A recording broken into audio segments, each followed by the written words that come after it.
Hello, ladies and gentlemen, and welcome to another installment of On the Mic with Mehta. I'm joined by my Canadian co-host, Elio Canella. Elio, how are you? I'm doing good. First of all, did you like Raw last Monday? What was your thoughts on the show? Yeah, Raw moved at a reasonable pace. It didn't feel like 3 hours for a change. Yeah, I quite enjoyed it. Yeah, it seemed like everything had a flow to it, which I kind of enjoyed more so than the previous shows. Yep. One of the major talking points is the Raw Women's Division. Bayley will now challenge Alexa Bliss for the Raw Women's Championship at SummerSlam. Right. What did it look like to you from your viewpoint that she had an injury? She looked like she had an injured shoulder, right? I wonder if that's when she got thrown into the barricade by Nia Jax. Yeah. Because afterwards, she had her shoulder looked at. So with injuries like that, you don't really know if they're storyline or if they're real injuries. That's the thing. If it's storyline, then obviously Bayley would have to come out with the sling. You know, Alexa Bliss would target her shoulder, all the normal stuff that you would see. Right. But if it's real, and Bayley has to pull out of the SummerSlam match, who would you replace her with? I'd go with Sasha Banks. I would too. How come? Oh, well, actually, because Alexa and Sasha were feuding just recently, and plus, I heard that they don't really like each other, like outside of wrestling. So just play on that. Yeah, I heard that on Bring It to the Table as well, which is. I thought that was all like storyline, that they didn't like each other. I didn't know that was like for real. No, it's definitely real. Right. Because if you look at we actually follow them on Twitter, and if you look at their Twitter accounts, they do go back and forth on Twitter. Oh, okay. But you can't believe everything you read on Twitter as well. So right. But it does look like there are some real issues there. Twitter's like a schoolyard where kids play, where the adults play and call each other out. Behind the keyboard, right? Right. Behind the keyboard with 140 characters. Yeah, the keyboard is the principal and the adult and the people and the students. Yeah, I'm gonna hide behind the keyboard and call you names. Yeah, it's like a barrier that almost allows that kind of interaction, right? Right. Yeah. So going back to that rivalry, if there are real issues there, which it seems like there are, why isn't WWE or should WWE not capitalize on that and have Sasha and Alexa go against each other? Right, because I can't really think of anyone else at the moment. And Nia Jax isn't really ready for that just yet. No, I think physically, right, she has all the attributes. I don't think you can deny that. But she needs to work on her promo skills. She needs to work on her character development. Right. Rather than just being this, the second coming of China. Yeah, right. And God bless China, I love her, but that's not, Yeah. She needs to work on her promos, on her character development, and building herself. Now I was wondering because the first match on that show on Monday was the Hardys and the Club. Yep. But last week, I think it was last week or the week before, they came out, they cut a promo that made them look like faces. The Hardy Boys? No, the Club. Oh, the Club, right? Yeah. So are they turning then?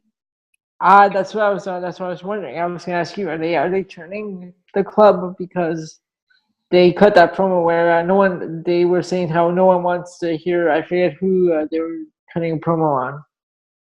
It seems to me, because I understand where you're going, it seems to me that it does look like that they're turning. Right. I don't think that's a smart move, to be honest. And the one thing that really just annoys me is when Luke Gallows calls people nerds. Just the way he says. It's like, you know how ridiculous you sound? It's the way it comes out, isn't it? Yeah. Like, Does he realize how ridiculous he sounds? no, I agree with you there, but I don't think they should turn, to be honest, Right. because you have Sheamus and Cesaro who are firing on all cylinders right now Right. as a heel tag team, right? Mm-hmm. They are they're, as we say in wrestling, they're over, which means that the crowd are buying into their characters. Yep. And I think that's enough. I don't think they should turn them face. I think Gallows and Anderson should remain as heels, go after the Hardys if they want to. I wouldn't mind even seeing a triple threat between the Hardy Boys, Gallows and Anderson, and The Sheamus Revival. and Cesaro. Oh, Jameson. Oh, okay. No, because I was thinking the Revival because they were out on commentary on Monday night. Yes, have they not? Because the Dash Wilder, I think, was it Dash Wilder who got injured? It was, wasn't it? I think so. Yeah. Yeah. Since he got injured back just after they debuted on the main roster, correct? Right. Yeah. Since they've come back, have they? I haven't really seen them doing anything significant, to be honest. No, other than those backstage segments and attacking the Hardys. Yeah, which amounted to nothing. Right. Because the Hardys are now in a storyline with Sheamus and Cesaro. Yep. So, are they still doing that feud? I think so. Oh, okay. I'm No, aware. I wasn't sure if they were still doing that feud or if it was done. Well, it might be done, but they didn't end it properly. Oh, okay, right. Because the last match that they had was a great match at the Great Balls of Fire pay-per-view. The 30-minute match. Yep. It was a great match. One of the best matches on that card, to be honest. But it ended so closely that I expected more from the feud. Right. Do you see what I mean? Do you see what I mean? Yeah. What do you think Yeah, I think they could have done more with that storyline? Yeah. All right, because I don't know unless they look how much they're doing with Kevin Owens and AJ Styles on SmackDown. Oh my god! Oh my. Like, how many times have we seen them? Wow, but how do you feel about that? Oh, it's good. Like, I like seeing their matches, but then like you can only see that match so many times before it gets old and stale. Yeah, but I have to disagree with you there, because if you go back to the Attitude Era and the Rock and Triple H and Stone Cold and Triple H, how many matches did they have? Right. Yeah. This is true. But the weren't they didn't they feud like with others and then they went back to that feud? Yeah. Yeah. They had. They feuded with others. Austin feuded at that time. They had the whole thing with him being run over. He feuded with Rikishi. Yeah. And then went into a feud with Triple H. And then went into that feud carried on until February of 2001. Wow. When they had that 3 stages of Hell match. Remember? Oh yeah, that was at No Way Out 2001. Yeah, right. I did a cover for that show, like this one. And I gave it to you, and you're like, wow. So, yes. But no, they. So I don't really mind the number of matches that Styles and Owens are having, right? Because people are invested in it, right? It's not. People are invested in it. It's not like they're going, oh, we're going to put Styles and Owens in matches together. No one's caring. Well, people are caring, right? So I don't really mind that, to be honest. Going back to the Raw Tag Team division, would you like to see a triple threat tag team match between Sheamus, Cesaro, and the Hardys and Gallows and Anderson for the titles? Yeah, I think that could be a good match. Or maybe a fatal 4-way if you put the Revival in there.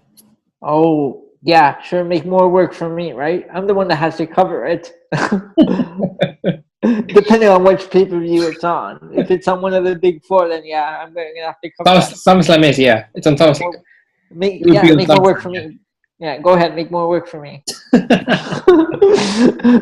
hard. It's hard enough to like keep track of single triple threat matches and tag team triple threat matches. Imagine if you do a fatal four-way, that would be even more. A fatal four-way is I couldn't stand. I mean, going back to we're just going to WNS here for a second.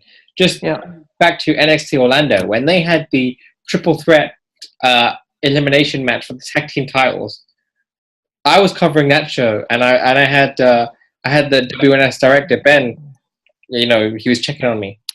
Right. He stayed up for the show because we were in the UK, and it was hard to cover. It was very hard to cover. Yeah, matches like that are like hard to cover. Yeah, because there was action everywhere, and you had Ben, who's he's a great guy, and he's like, Vivian, make sure you cover this. Make sure you cover this. I was like, okay, Ben, I'm doing it. It's a hard gig to cover a triple threat tag team match.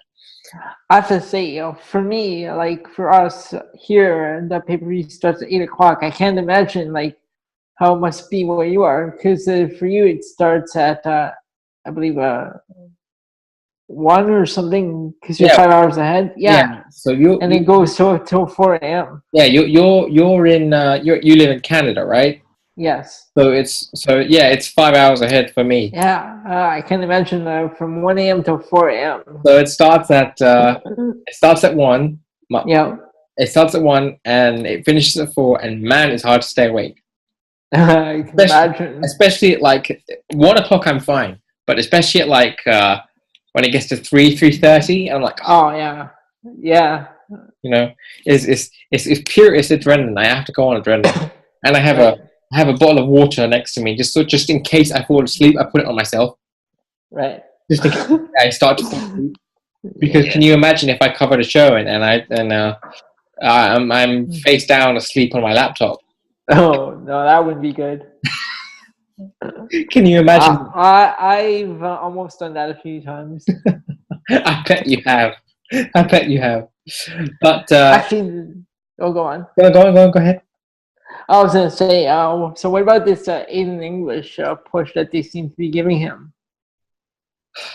I'm not a fan of Aiden English at this point. Okay, he's using the same gimmick he used in NXT when he was in the Vaudevillains. Yeah, but then no, I'm saying in 2017. Why is he going back to a gimmick he used like in 2011, 2012, something like around there, or like around that time? Exactly. I don't understand. And those were FCW days. Yeah, FC. I've seen a couple of FCW shows on YouTube. Yeah, I mean, wow, what a difference. Yeah, what a big difference. For those who don't know, FCW stood for Florida Championship Wrestling and was the forerunner for what NXT would become. Right. What a big difference for Aiden English there. He's I don't know what it is. I just can't seem to warm to him as a character. Right. Whether it's his gimmick, whether it's the way he portrays it. Although he does have that voice. Nice imitation. What? Nice imitation for nice imitation of the voice. So it's not imposing, Elio. It's the gimmick is not. Let's put it this way: he cannot win a world championship with that gimmick. Right. It just is not possible. And maybe he needs to be more aggressive in his approach to his character. Right. I don't know what it is, but something has to change. Something has to change for that character or for him to get over as a talent. Oh, I was one thing I was paying attention on SmackDown. I'm still lost with where they're going with this Fashion X-Files or something, or the Fashion Peaks. The tag team. Breezango, right. What is going on there? I was actually going to ask you about that. That was so weird. Tyler Breeze seemed like he was like in some sort of a nightmare, and he saw like Fandango like hanging out with the Ascension. I'm like, what's going on? What this is like sci-fi like writing. Yeah, I mean, I actually am now warming to not to the Ascension, to the Fashion Police, as they're called, Right. because I just enjoy I enjoy the gimmick. I enjoy the kind of different effect it has to the rest of the show. But I also like the writing of this storyline. Like this is like the type of writing you see in the science fiction movies on television. Exactly. It's really cool. And I'm like big into like those like science fiction and like movies like from the 50s and stuff. So Yeah. I'm liking this. Exactly. So it's the gimmick is doing really well. I'm quite surprised at that. But I don't know where they're going with this gimmick. I'm really not sure at this point. Just don't stop. I want to see more. No, yeah, like, keep it going. If it's working, keep it going. There's obviously a reason why. There's obviously a reason why they kept it going for this long. Yep. So we'll have to see what happens, I guess. But did they change the name, because it used to be the Fashion Files, and now on Tuesday they called it Fashion Peaks or something? Or is this something new? They might have changed the name. I've always known them to be the Fashion Police. No, the segments. You know how they used to have the little vignettes, the black and white. They called it the Fashion Files. Yes. So is this another one, or did they just change the name of the vignette? They might have just changed the name. I'm not really sure. Oh, okay. Because they tried to reinvent themselves a lot. The Fashion Police. I'm guessing they try to find new things that may work or may not work. I'm not sure. Right. It's trial and error with that tag team at the moment. Yeah. That doesn't matter. I like them. They're cool. I really like them. Oh, I like them as well. I've really warmed to them. Going back to Raw now, arguably the biggest story coming out of Raw is Paul Heyman's promo saying that if Lesnar does not walk out of SummerSlam as the Universal Champion, he and Paul Heyman will leave WWE. Right. Yes. Now. Yep. The thing in contention is, we know that Brock Lesnar, you guys reported it on WNS, that Brock Lesnar has re-entered himself, I should say, in the UFC testing pool. Okay. To potentially get back into the octagon. Right. But see, when I say okay, it's because I don't know, because I'm not the one that wrote that typed it up. So. Oh, I think it might have been Kalen. Okay. Or Ben. But yeah, so that's confirmed by you guys, that he has indeed himself into the UFC testing pool. Right. Now, his current WWE contract does not expire until after WrestleMania. So WrestleMania is his last show, and he's gone, unless he resigns. Would you like to see Brock Lesnar still in the WWE, or would you like to see him move on? No, stay in the WWE. Like the UFC, he went back for that one at UFC 200. He won. What was the result of that one? I think he won, right? Against at the last one. He beat Mark Hunt. Yeah. Yeah. Okay. Yeah. And then he was suspended. So that's it. Just stay with WWE is what I'd say. But then how can they what more can he do in the company? Because if you look at his accomplishments since he's come back, he beat The Undertaker at WrestleMania and ended perhaps the greatest streak in the history of this company. Right. He destroyed John Cena in ways that I've never seen Cena destroyed ever. Oh my God, those series of suplexes that one pay-per-view. 16 suplexes. Wait, what was that pay-per-view again? SummerSlam 2014. Yeah, he killed Cena with all those suplexes. And it looked like, and you could see several times Cena was dropped on the back of his head numerous times, Right, and right. you could see it. So it's not. So he's done that. He became world champion. He lost the world championship in a match where he was never pinned. Mm-hmm. At WrestleMania 31, he was in a match with Roman Reigns, destroyed Roman Reigns until Seth Rollins cashed in. Right. He had a enormous, crazy brawl with the Undertaker after when they had that series of matches. Yeah. Which I recommend you going back and watching. By the way, they're great matches. I'm going to watch them when we finish this. So what else can he do? In This is true. But he's only ever held world championships. He's never held like any other titles in the company, has he? You mean since 2012 or in his entire run in the company? No, in his entire run with the company. Or has he held any of the other titles? Not that I'm aware of. Well, maybe I don't know. But I don't think I can't see him as an intercontinental champion or a tag team. No. So yeah. And I wouldn't see the logic in that either. Unless he looks to like another company like ROH, maybe. Maybe, but then they wouldn't be able to compete with the pay scale that he was getting in WWE. Right. And we know that Brock Lesnar, and rightfully so, he's not going to accept anything, a pay cut under any circumstances. Right. Right. So yeah. So I don't really know what more you can do with him though. Unless they put him on SmackDown, because there's a whole bunch of talent on SmackDown that he hasn't worked with. Brock Lesnar versus AJ Styles was the matchup. Exactly. Yeah, that could work. Exactly. He could be a WWE champion again. Yep. But under the SmackDown brand.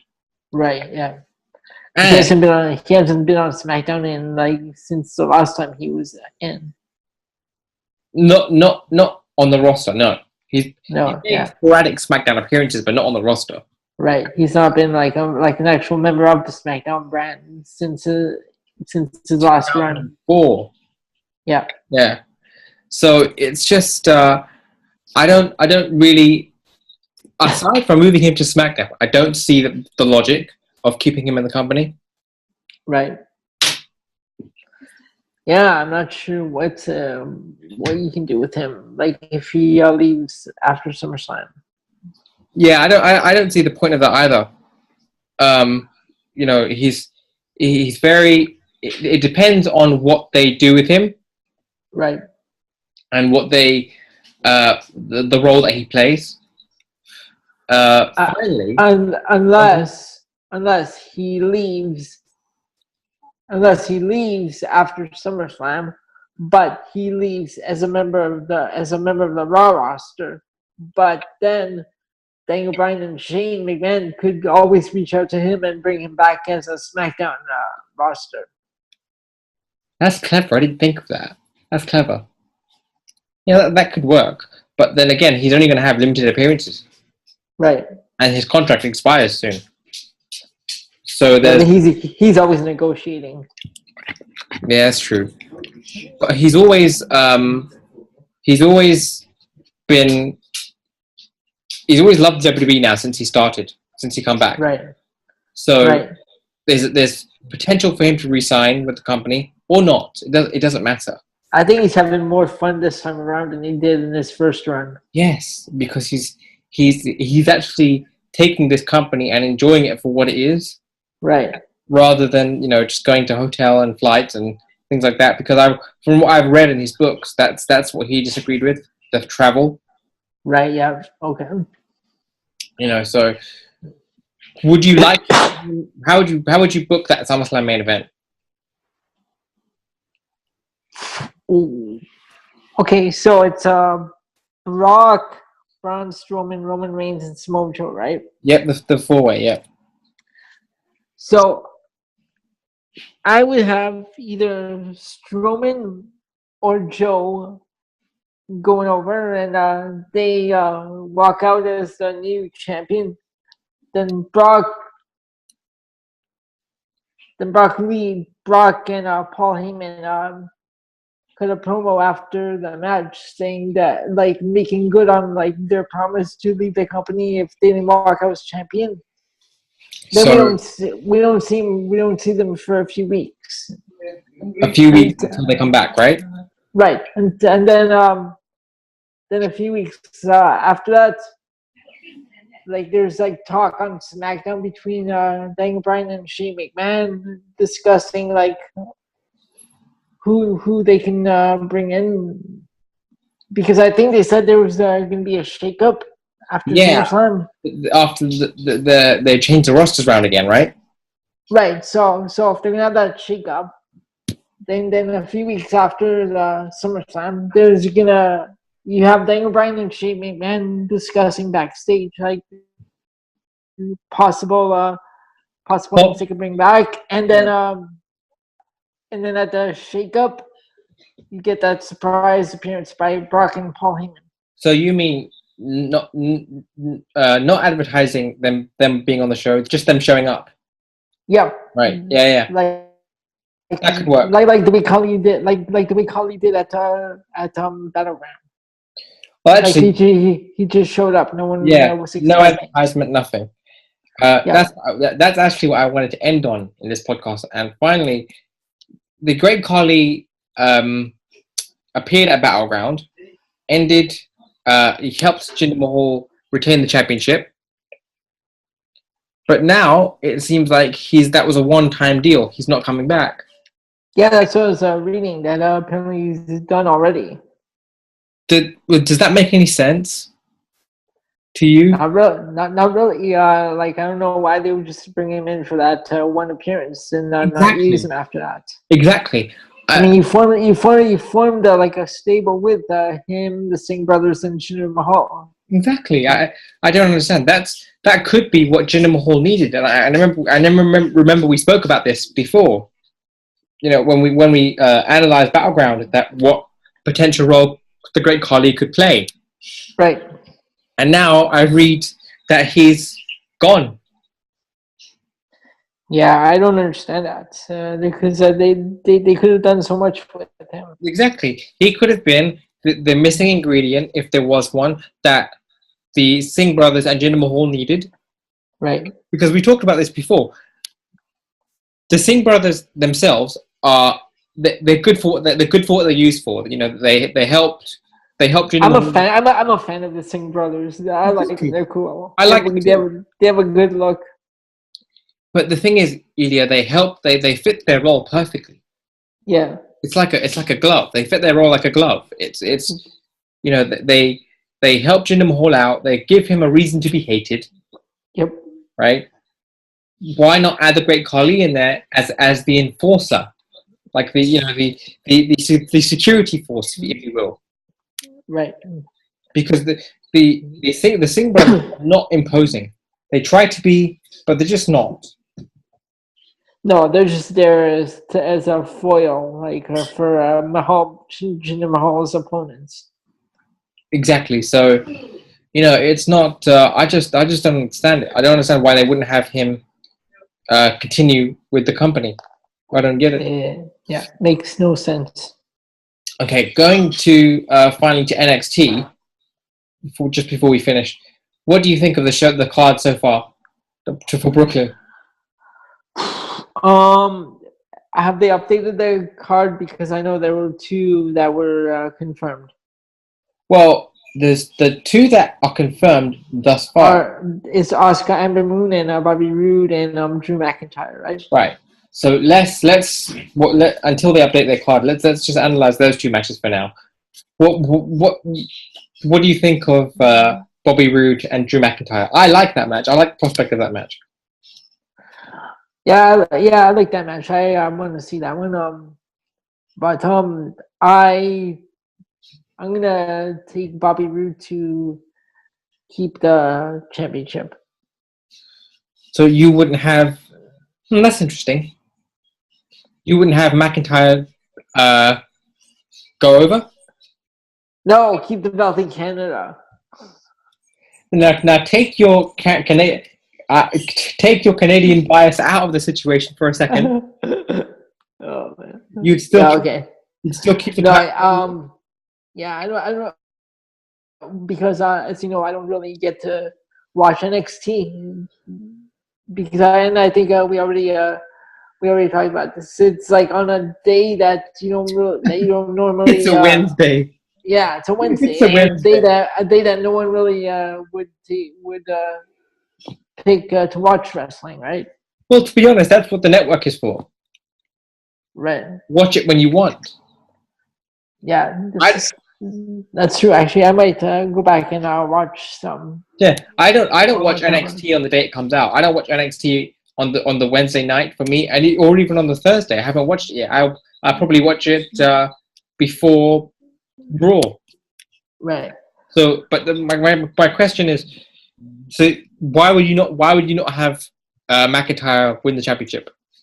Well, is this the first match they've had? Yes. Yeah. Okay. Yeah. So I would keep the belt on Rude because if this is their first match, then I'd if they're gonna keep having more matches, I'd keep it on Rude this time, and then later on, further along, I'd switch belt and put on McIntyre. That's interesting. See, me, I would rather have McIntyre win. I would have Rude have his compulsory rematch, and then have Rude come up to the main roster. Oh wow, yeah. See, I didn't even think of that one because Rude's been ready for the main roster. McIntyre doesn't really need to be there. No, McIntyre still needs to. McIntyre, I know he was in WWE at the time to begin with. Right. Like 2009, I think he was there. But he's way more accomplished now than he was then. He's won championships all over the world. But he needs to grow and develop and learn more about the WWE style before he comes up. Right. And that's what NXT is for.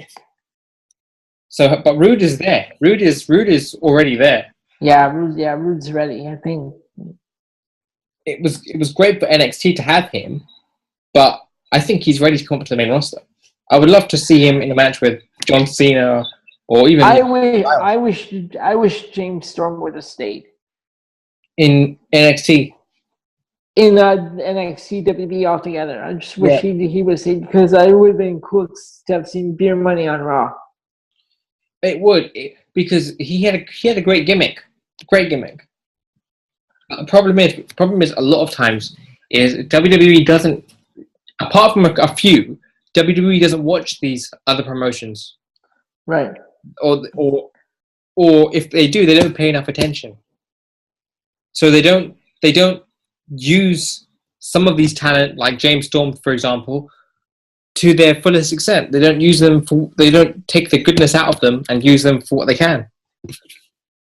And Asuka and Ember Moon, well, that one's easy. I can already tell you that one. Shoot. Ember Moon takes the title. Asuka moves up to the main roster. But we thought that over at NXT Orlando, and look what happened. Yeah, that's true, but I don't know. It's hard to say. Maybe this time they'll actually do it. Because I agree with you. I don't see how it benefits Asuka to retain the title. Right, she's been there forever, and she's been the champion for I don't know how long has it been. She won the championship at NXT Takeover Dallas 2016. Oh my God! See, already 1 year. Yeah, beat Bayley for the title. Right, already 1 year. Yeah, exactly. So I don't see, even if she loses, I don't see what it benefits Asuka to stay. How it benefits Asuka to stay down there. Now I have a question about one guy on the NXT roster. Yeah, and he was on the UK. He was in the UK tournament under the name Tommy End. But what's Aleister Black's gimmick supposed to be? What do you mean?